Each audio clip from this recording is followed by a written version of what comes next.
오늘 우리에게 주시는 하나님의 말씀은 마가복음 6장 14절부터 29절까지의 말씀입니다. 그러면 찾으신 줄 알고 제가 읽도록 하겠습니다. 이에 예수의 이름이 드러난지라 헤롯 왕이 듣고 이르되 이는 침례 요한이 죽은 자 가운데서 살아났도다. 그러므로 이런 능력이 그 속에서 일어나느니라 하고, 어떤 이는 그가 엘리야라 하고 또 어떤 이는 그가 선지자니 옛 선지자 중에 하나와 같다 하되, 헤롯은 듣고 이르되 내가 목벤 요한 그가 살아났다 하더라.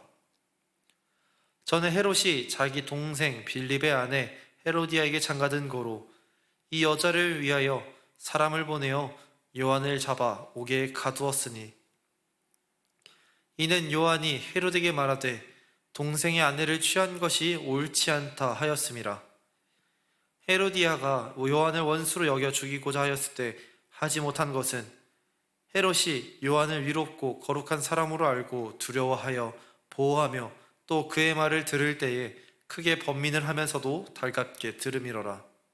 마침 기회 좋은 날이 왔으니 곧 헤롯이 자기 생일에 대신들과 천부장들과 갈릴리의 귀인들로 더불어 잔치할세, 헤로디아의 딸이 친히 들어와 춤을 추어 헤롯과 그와 함께 앉은 자들을 기쁘게 한지라. 왕이 그 소녀에게 이르되 무엇이든지 내가 원하는 것을 내게 구하라 내가 주리라 하고, 또 맹세하기를 무엇이든지 내가 구하면 내 나라의 절반까지라도 주리라 하거늘, 그가 나가서 그 어머니에게 말하되 네가 무엇을 구하리이까? 그의 어머니가 이르되 침례 요한의 머리를 구하라 하니, 그가 곧 왕에게 급히 들어가 구하여 이르되 침례 요한의 머리를 소반에 얹어 곧 내게 주시기를 원하옵나이다 하니, 왕이 신이 금심하나 자기가 맹세한 것과 그 앉은 자들로 인하여 그를 거절할 수 없는지라. 왕이 곧 시위병 하나를 보내어 요한의 머리를 가져오라 명하니, 그 사람이 나가 옥에서 요한의 목을 베어 그 머리를 소반에 얹어다가 소녀에게 주니 소녀가 이것을 그 어머니에게 주니라. 요한의 제자들이 듣고 와서 시체를 가져다가 장사하느니라. 아멘. 저는 오늘의 말씀을 묵상하며 누구의 음성을 들을 것인가 라는 주제를 떠올려 보았습니다. 여러분은 사극을 통해 사정전의 모습을 본 적 있으십니까? 사정전의 경우 왕이 문을 바라보며 중앙에 앉아 있고 신하들이 좌우로 나누어 서 있게 되어 있습니다. 사정전에서 왕은 국가의 업무를 돌보고 있었고, 신하들은 왕께 자신의 생각을 이야기하거나 상소를 할 수 있었습니다.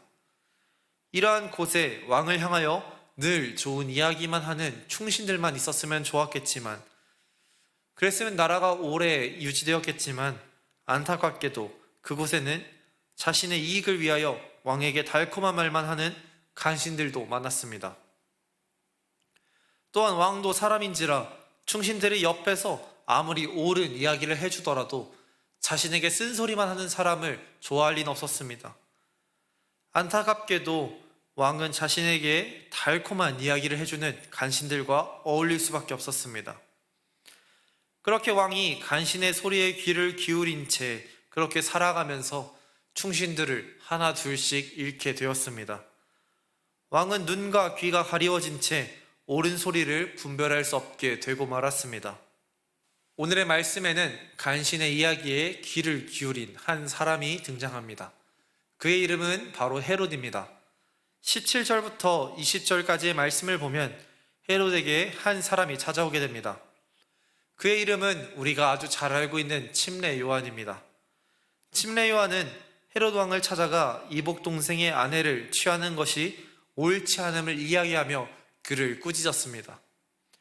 자신의 부정함을 지적당한 헤롯은 그에게 안갚음하고자 하였으나 그를 감옥에 가두고 말았습니다. 하지만 이러한 모습을 못마땅했던 한 사람이 있었습니다. 그는 바로 헤롯의 아내였습니다. 헤롯의 아내는 그를 원수로 여기며 죽이고자 하였으나 헤롯이 요한을 거룩한 사람으로 여기며 그를 두려워하는 모습을 보면서 그에게 어떠한 해코치도 하지 못하고 있었습니다. 그렇게 침례 요한을 죽일 계획을 세웠던 헤롯의 아내는 결국 좋은 시기를 맞이하게 되었습니다. 그날은 바로 헤롯 왕의 생일이었습니다. 헤롯 왕의 생일을 맞이하여 큰 잔치가 열리게 되었습니다.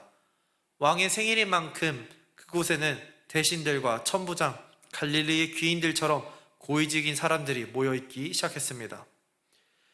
헤롯의 딸도 헤롯의 생일을 축하하기 위해 모인 곳의 분위기를 띄우고자 자신의 춤을 보여주었습니다. 수많은 사람들 앞에 자신의 춤을 보여주고 분위기를 성공적으로 띄우고 퇴장하고자 하였습니다. 이러한 모습이 헤롯의 눈에 얼마나 기특하겠습니까?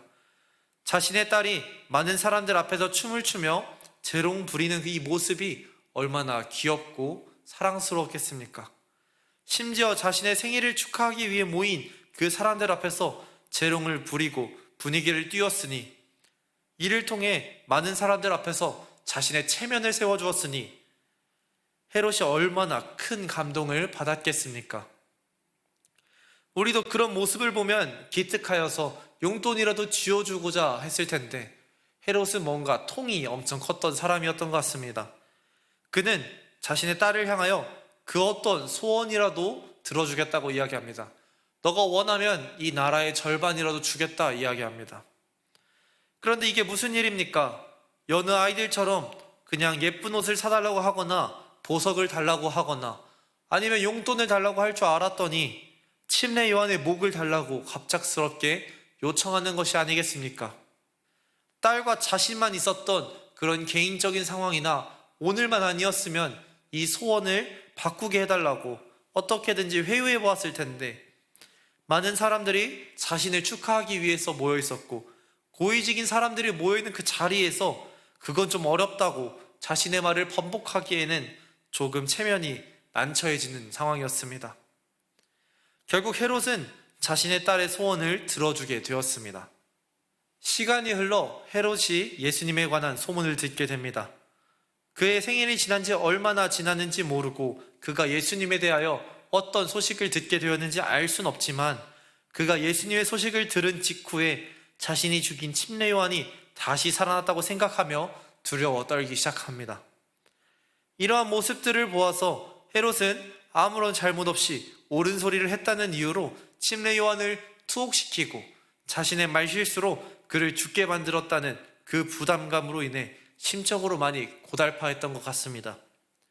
그러니 예수님의 소식을 듣고 다른 누군가를 떠올리거나 그 소문이 거짓이라고 생각하는 것이 아니라 바로 침례 요한을 떠올리지 않았겠습니까?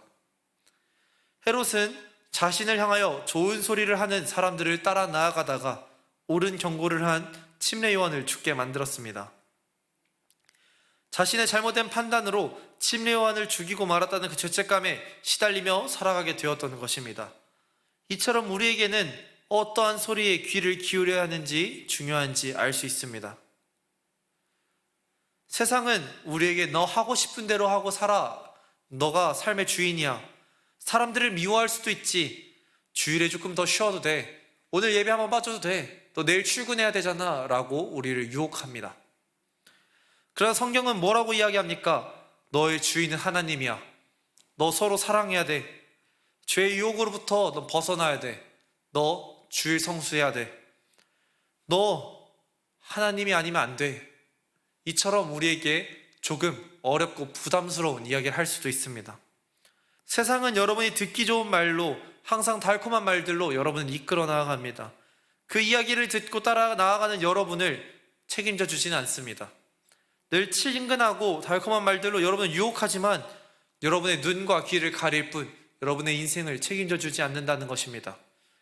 반면 하나님은 우리에게 늘 달콤한 이야기만 해주지 않습니다. 때로는 쓴 이야기도 가감없게 해주십니다. 어렵게만 다가올 수 있는 이야기를 아무렇지 않게 우리에게 하십니다. 그러나 만약 여러분이 그 이야기를 듣고 따라 나아간다면 하나님은 여러분의 인생을 끝까지 책임져 주실 것입니다. 말씀을 맺겠습니다. 여러분은 어떠한 인생을 살아 나아가시겠습니까? 여러분을 향해 달콤한 이야기를 하는 세상의 칭찬을 따라 나아가시겠습니까? 아니면 여러분을 향하여 옳은 길로 인도하시는 하나님의 잔소리를 듣고 나아가시겠습니까? 언제나 우리의 삶을 책임져 주시는 하나님만 의지하며 나아가는 우리 모두가 되길 예수님의 이름으로 기도드리도록 하겠습니다.